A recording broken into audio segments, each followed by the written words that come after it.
There's a story about two next door neighbors, and they had a terrible argument over a plot of land that was on the border between their two lots.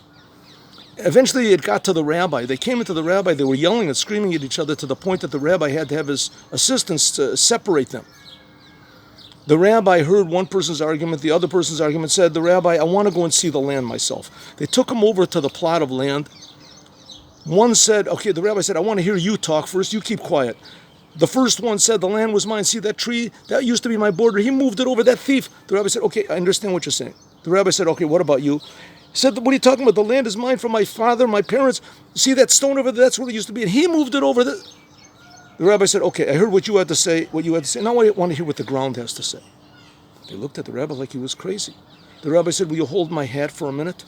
The rabbi got down on one knee, put his ear to the ground for a couple seconds and stood up. The rabbi said, I heard what the ground had to say. They said, what did the ground have to say, Rabbi?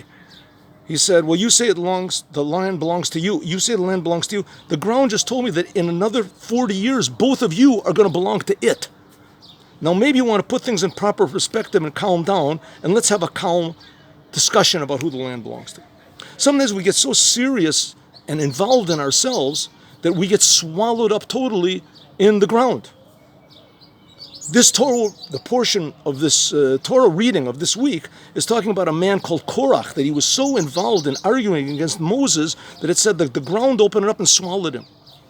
Well, it's possible for a person to get swallowed up in the ground when he's alive, like Korach did, got alive.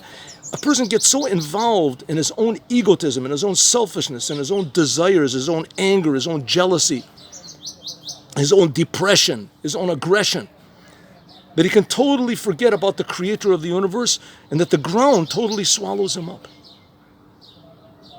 In fact, we're all going to die, but it could be avoided. It said that when Adam ate from the tree, that he brought death into the world, and he also brought egotism into the world. Egotism and death are synonymous. Why? Because a person that's egotistic in a bad way, he forgets about the creator and he thinks only about himself. He gets so involved in himself that the whole world swallows him up. But this can be avoided.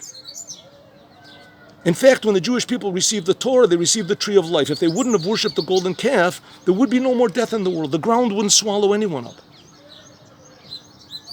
Well, today we have the answer. The answer is the Moshiach. And the Hasidut Chabad, the teachings of Chabad, are called the Torah of the Moshiach. It teaches a person how to really think about the Creator and to put himself in the proper perspective so that the ground doesn't swallow him up, and eventually it'll be that the ground won't swallow anybody up. In fact, in the raising of the dead, the ground will spit everybody out. Death was an extra thing in the world. So egotism, false egotism, is an extra thing in the world. The world can get along very good without addiction and anger and selfishness and hatred and lust.